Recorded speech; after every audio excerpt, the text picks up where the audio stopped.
So in today's quick tip, I'm going to show you all how you can add a list to your task as you're entering it quickly and easily with this little bit of a keyboard shortcut. So let's get to it. So as you see here, I have opened up TickTick on the desktop here. And so let's say, for instance, I want to create a task. And shortly I'm going to be going down to the grocery store. So I want to put purchase groceries, right? Well, normally I would have to take my mouse and go down here to my inbox and go to the list I wanted in. But there's a quicker way to do it.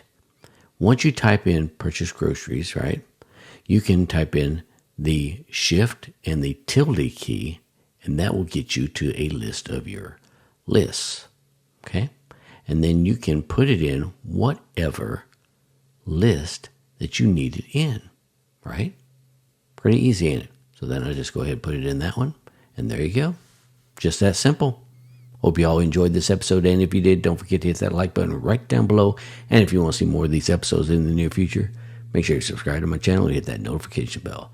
With that being said, I want to wish you all a wonderful week, and I'll catch you in the next one. Take care.